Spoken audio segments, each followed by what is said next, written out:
ನಮಸ್ಕಾರ ಸ್ನೇಹಿತರೆ, ನಮ್ಮದು ಶ್ರೀ ಸಪ್ತಗಿರಿ ಮನೆ ಮದ್ದು ಚಾನಲ್ ಇದರ ಮುಖಾಂತರ ನಿರೀಕ್ಷಿತ ಎಪಿಸೋಡನ್ನು ಕೊಡ್ತಾ ಇದ್ದೀವಿ. ನೋಡಿ, ಈಗ season April, May, June, July, August ತನಕ ಎಷ್ಟು ಬೇಕಾ ತಿನ್ಬೋದು. ಸೀಸ್ನಲ್ ತರಕಾರಿ ಇದು.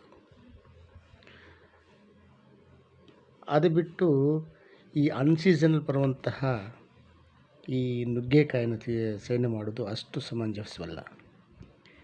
ಕಾರಣ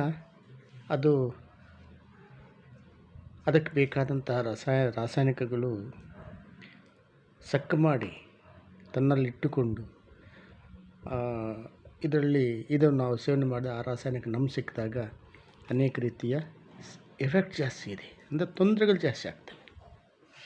ಹಾಗೆ ಈಗ ಈ 5 months ಸೇವನೆ ಮಾಡೋದ್ರಿಂದ ಯಾವುದೇ ಥರ ತೊಂದರೆ ಇಲ್ಲ. ಇದು ಸೇವನೆಯಲ್ಲಿ ಮುಖ್ಯವಾಗಿ ವಿಟಮಿನ್ ಸಿ ಇದೆ,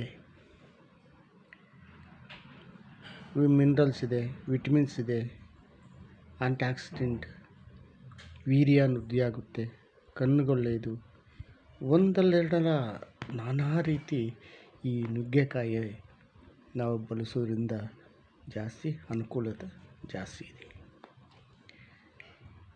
ಈ ವಸಂತಕಾಲ ಅಂದರೆ ಏಪ್ರಿಲ್ನ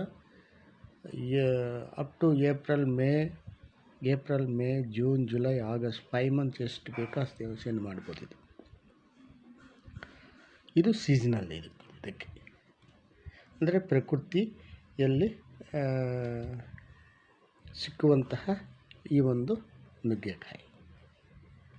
ಸ್ನೇಹಿತರೆ, ನಾವು ಅನೇಕ ಕಡೆ ನೋಡ್ತಾ ಇದ್ದೀವಿ, ಅನ್ಸೀಸನಲ್ಲಿ ಯಾವ ಹೋಟೆಲ್ ನೋಡು, ಯಾವ ಇದರಲ್ಲಿ ಪ್ರತಿಯೊಂದು ಹೋಟೆಲ್ ನೋಡು ನುಗ್ಗೆಕಾಯಿ.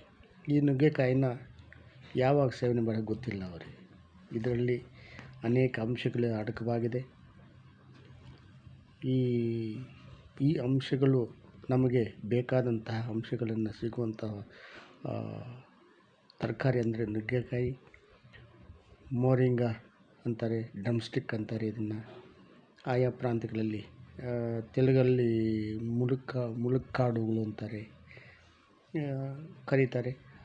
ಅದೇ ರೀತಿ ಇದನ್ನು ಈ ಒಂದು ಸೀಸನ್ನಲ್ಲಿ ಉಪಯೋಗಿಸ್ಕೊಳ್ಳೋದು ಭಾರಿ ಒಳ್ಳೆಯದು.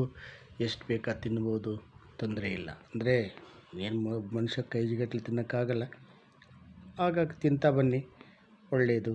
ಈ 5 months ಮತ್ತೆ ಇದನ್ನು ಸೇವನೆ ಮಾಡಬಾರ್ದು. ನಮಸ್ಕಾರ. ಇದನ್ನು ನೋಡಿ, ಲೈಕ್ ಮಾಡಿ, ಶೇರ್ ಮಾಡಿ, ಸಬ್ಸ್ಕ್ರೈಬ್ ಮಾಡಿ. ಎಲ್ರಿಗೂ ನೋಡಲಿ, ಎಲ್ಲರೂ ಮುಖ್ಯ ಪ್ರತಿಯೊಬ್ಬರು ನೋಡಲಿ. ಮುಂದಿನ ಎಪಿಸೋಡಲ್ಲಿ ಇನ್ನೂ ಇದರ ಬಗ್ಗೆ ಒಂದು 4-5 ಎಪಿಸೋಡ್ ಮಾಡೋಣ. ನಮಸ್ಕಾರ.